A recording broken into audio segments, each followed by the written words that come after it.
चलिए बच्चों, आज हम लोग बात करते हैं नेक्स्ट टॉपिक्स। नेक्स्ट चैप्टर है चैप्टर नंबर 6। जीव विज्ञान का चैप्टर नंबर 6 है विकास या जीवन की उत्पत्ति। यह भी एक टाइम पे बहुत इम्पोर्टेंट चैप्टर हुआ करता था, अभी भी है। विगत 2-3 वर्षों में इसको हटा दिया गया था, लेकिन इससे क्वेश्चन बहुत अच्छे आते हैं। ठीक है, तो इसमें याद करने वाली या रिवीजन करने वाले मुख्य टॉपिक्स कौन कौन से हैं, तो उसमें हम देखेंगे। तो पहले आप स्टेनर मिलर का प्रयोग पढ़ लीजिएगा। ये आपसे 3 या 5 नंबर में पूछेगा, है ना। और अगर ये पूछता है तो 1 आध नंबर के और भी क्वेश्चन आ सकते हैं इसमें।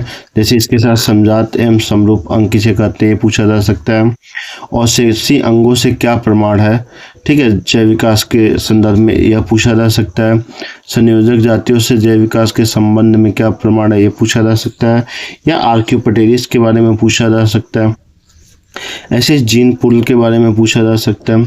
अब इसके साथ देखें कि लैमार्कवाद और डार्विनवाद, है ना।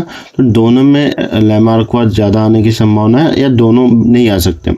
हार्डी विनरबर्ग, अगर टफ क्वेश्चन पूछता है तो हार्डी विनरबर्ग का सिद्धांत पूछा जा सकता है।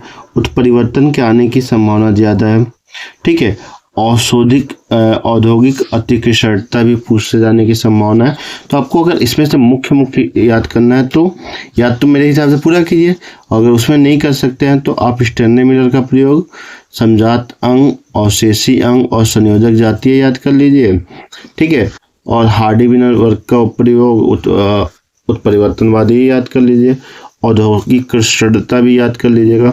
अच्छा, मानव के बारे में पूछा जाएगा तो हो सकता है कि जावा मानव और निएंडरथल में दोनों में से किसी एक के बारे में पूछा जा सकता है। तो एक्चुअल में 5 सेट या 4 सेट बनते हैं जो पेपर आपके, उसमें से अलग अलग सेट में अलग अलग क्वेश्चन आएंगे। तो उसमें क्या होगा कि ये सभी सेट के हिसाब से बनाया गया है ना। एक गेस्ट पेपर लगभग सभी सेट के हिसाब से बनाया गया है, जिसके आने की संभावना ज़्यादा है। अब देखना यह है कि आपके सेट में कौन सा आता है। तो ना तो हम भगवान हैं और ना आप भगवान हैं, ना हम अंतर्यामी हैं ना आप अंतर्यामी हैं। सो डैट हमें सभी टॉपिक्स पे फोकस करना। और मैंने पहले भी वीडियो में बताया था कि आप पूरे सिलेबस को पढ़ें, सिलेक्टिव मत पढ़ें। पूरे सिलेबस को पढ़ेंगे तो आपका नंबर स्कोर और आपका पेपर अच्छा जाएगा।